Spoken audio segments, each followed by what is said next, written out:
back at Six Flags America for the first time since 2021. I kind of gave almost all the Six Flags other than Great Adventure kind of a skip just because of the way things were kind of being operated. The changes with the new CEO, it's something about it, I can't quite put my finger on it, turned me off to going to the other parks that I usually go to, like New England and here at Six Flags America. But I've heard that there's some things that have been changed, and I kind of wanted to check it out for myself since I was on the way home from a trip to Kings Dominion and Busch Gardens, Williamsburg. So anyway, I invite you to come along. Let's do a happy little lap around Six Flags America. The entrance to Six Flags America is always something that's kind of caught me off guard just because of how narrow it is, and then it opens right up into like Hurricane Harbor, which is right there. And then if we want to enter the main parts of the dry park, then we have to go into another narrow section, and I've been here on crowded days and it can be a little unpleasant. Now up there they do have a pretty awesome and classic style of swing ride. The one thing I love pointing out about this park in particular is that they typically do use their theater space regularly, and they have been using it since April, which is surprising since a lot of parks tend to wait until summer hits. Now I am admittedly going through an area by the antique cars and the carousel, which if I was making a beeline for any of the roller coasters I probably wouldn't be going this way. But because I haven't been here in 2 years, it's been a while since I've kind of seen this area. There goes the Great Chase, which I believe is just like the Little Devil Jr. over at Great Adventure. And I believe there's also a Great Chase at New England. Seems like they also have a kids show happening here, Camp Groove. Interesting. So I'm going to turn this around real quick. I feel like this is one of the better kiddie areas in terms of its theme. It's a Looney Tunes movie town. After seeing many different Six Flags in their kiddie areas, I think it's pretty cool. They have play areas, your typical kiddie rides, and also a show. Not bad in terms of Six Flags kiddie areas go. So I forgot that there's like more kiddie area, like as you go up the stairs and stuff like that. And when I was thinking about like, okay, how am I going to route my way around this? Many of you know that this is kind of like an oddly laid out park because it goes up like this, with Batwing like being up here, and we're kind of sort of here. But then it like U's around to like where Mind Eraser is, or was. I don't know what the status is of that. So I'm like thinking maybe I should backtrack here and then go into the Mardi Gras area. So it looks like the only attraction beyond Chopsticks, and maybe in the background there you can see the swings where we kind of started. That's really it. There is a theater behind where this 3-point game is, but it doesn't look like there is anything in there. Well, here we are in front of Raging Cajun. This is kind of their Crazy Mouse, Spinning Wild Mouse, however you like to refer to it as. But as I walk around here, notice the line is a little big. I think they don't have too many actual cars on there. I think I see 4 on the track right now, including the one that's in the station. So, yeah. Usually there's more, isn't there? Let me know, because I feel like there ought to be more. So the little Mardi Gras section that they have back there, it's actually pretty chill. They have the music, they have a bar, and like 2 or 3 food locations. So it's like a lot more theming that you typically see at a Six Flags. Now, roller coaster wise, one of the ones that I'm super excited to check out and see how that's running is Wild One. Although I haven't seen a train go by, and that makes me nervous. And here at the entrance to Wild One, fun fact, it was built in 1917, but I believe this was transplanted from a park in Massachusetts. But a couple of times that I've been on it, it was running pretty well. So I'm curious to see how it's running now. Oh, shouts to that Larson loop, still sticking around here.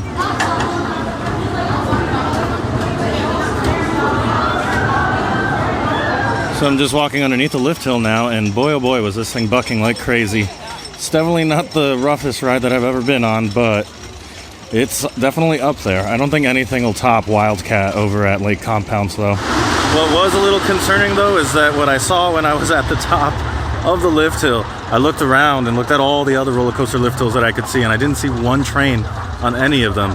So I don't know if how happy this lap is going to be. I don't know if this is going to be like, man, I know Batwing is usually almost always never open, so I don't know, but I thought Superman would be. I thought, what was Apocalypse is now Firebird. I thought that might be open. I don't know.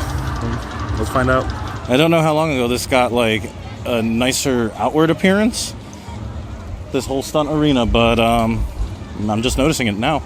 I did see that inside it's like more medieval based. It's probably been ages since I did anything Batman related in here, but it's something worth noting, I guess. And then back here is the Harley Quinn Spin Sanity.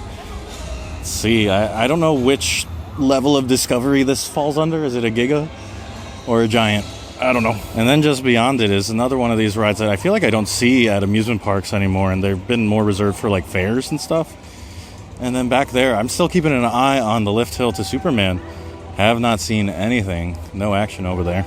Well, I thought I was going to stick around and wait for a cycle, but it appears they brought out the hose. And yeah, we're going to just keep on moving along there. Just across the way from there is Joker's Jinx. If you ever wanted to see Flight of Fear outdoors, this is for you. It's a nice little launch coaster. It mostly moves to the left. You can get a little bit dizzy, but I find it pretty fun. It runs 2 trains, so the line can move pretty quickly. And yeah, this is one, actually, kind of one that I'm pretty excited about. And then in the back there, I do see Superman finally. It's running. It's got riders on it. I think this might be the first time in a long time I've seen the Penguin's Blizzard River actually operating. It's that slide way back there. And then up ahead, it's kind of an awkward spot for Lasso of Truth, which you might know shares its name with the Giga Discovery that's over at Great Adventure. I really wonder about why they do those sorts of things for branding, and if it tends to cause any confusion or anything like that. But yeah, here, instead of it being that flat ride that swings, it is, what is this, a Skyflyer or Starflyer? I forget, but it'll just take you all the way up there.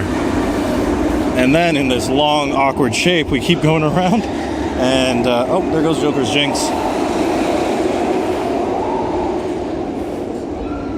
Yeah, this is basically a spaghetti bowl. And there it goes, Superman Ride of Steel.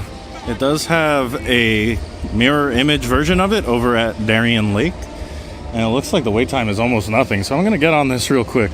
I'll be right back. So unfortunately, they're running only 1 train, which means the short looking line was a little deceptive. It took like a good 8 to 10 minutes before it would cycle out again. But if you guys notice the way I'm walking, I think that Batwing is actually open. And I'm pretty stoked for that. Like, this is a rare opportunity because I feel like I'm 2 for like 9 out of times I've been here where it's actually been running. And a lot of times it goes up, it goes down, it goes up, and then it's so up and down that I haven't been able to get like a good photo or a good video of this in ages, maybe since 2019 or 2018. So that line, they were running 1 train, and it was deceptively long just because of how long each cycle takes to dispatch. So each train, or the single train that they were running, dispatched every 8 to 10 minutes or so. It was probably longer than anything that I've seen in a while. Just because of the restraints, I think. I'm not sure, like, on the up and down time, like, why it's so irregularly running. But the main thing that I've noticed is with the Flying Dutchman's, and if you don't know, the difference between this and like a flying coaster is that instead of being seated and going up like this, so you're facing down, you actually lie down on the ground. And there's only, correct me if I'm wrong, I think there's only 2 installs of this in the world. Like, only 2 versions of this exist. And I think both are in the United States. But yeah, this one is notorious for being such a rare credit because it doesn't operate all the time. And it takes a while to get on that when they're only running the 1 train. Now, there is a lot of uniqueness, and some might say it's kind of a gimmick. I don't know about that. But when the ride is operating, I think it's actually a lot of fun. It's a good layout for the train design. And the sensation of being on your back and then flipping over and flying and then flipping back to being on your back, it's pretty cool. It's a novel experience, but it's not one that kind of like, it's not just that. I think that there's still enough forces and thrills in general to warrant, like, if they could improve on its uptime, it would be worth it, in my opinion. Well, it looks like Spin Sanity is running again. Guess I got it all cleaned up nice and quick. And yes, we're having to trace back our steps a little bit because Superman and Batwing especially are all the way at one end of the park where there is not much else and there's no other way to get to the other side of the park. Now, unfortunately, they've closed off the whole Whistle Stop Park area, which was like a secondary kiddie area with a train that went around a portion of the park. And so the best views of Joker's Jinx are not available to us, which I was hoping to show you. So unfortunately, I'm gonna just keep on going here. I think that also means with all that being blocked off, we have to go back to Wild One and then head right whenever we can. Well, here we are in front of Firebird, formerly Apocalypse. It received one of those floorless conversions a few years back. It's an alright coaster, I guess. I don't rank it too highly, but it's certainly an improvement over a stand-up coaster. At least for the B&Ms. I haven't been on any other variety of stand-up coaster personally. I did just miss getting it all in frame, but they did have the effects going. There's a little blast of fire and stuff like that happening. Pretty cool that they're doing that on a day-to-day. Usually that's reserved for the higher crowds, right? I'm noticing just because of most of the roller coasters having single train ops today, it's been kind of tough to like get good B-roll.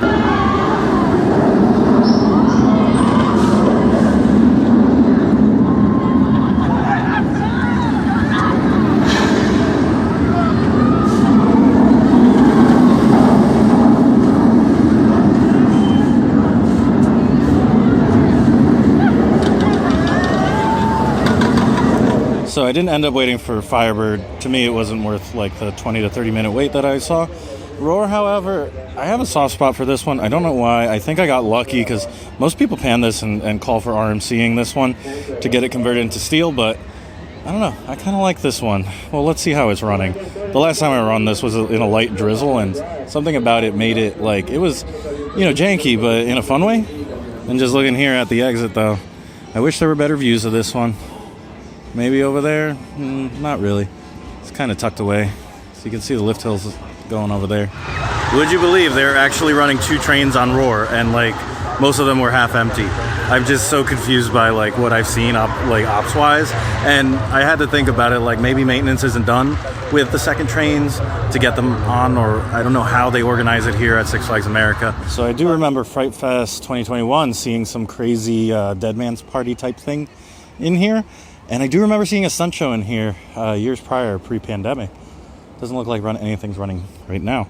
And then up ahead, completely blocked off. I wonder how serious they're going to get about revitalizing this area. Because there's rides here, capacity that's going to be missing. And there hasn't been anything announced yet so far. But there it is back there, nice and empty. What to do with this? What do you guys think they'll do with this? They have some stuff still, the Fright Fest factory, so they have some Fright Fest signage up way back there, because I know some of the mazes were back there. Interesting. I thought, and I assumed maybe Mind Eraser was finally getting removed, because those things are just not aging the best. But I guess we'll see. I guess we'll have to wait and see. Making my way, but now back to the front of the park, passing their scrambler, which is called Cyclone. And now this might look familiar. We've completed the loop, and yeah, I think I've pretty much shared most of my thoughts here.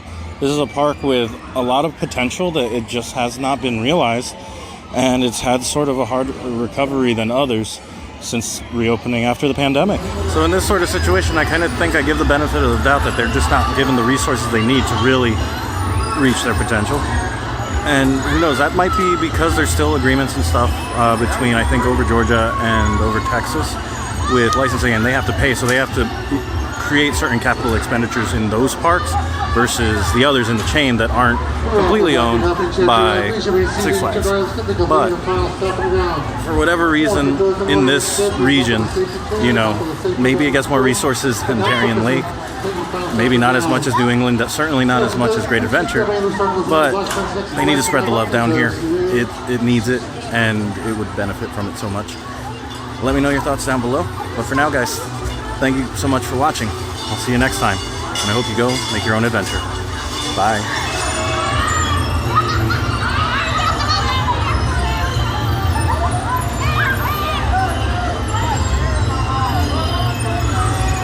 Is everybody having fun? Does anybody want to go even faster?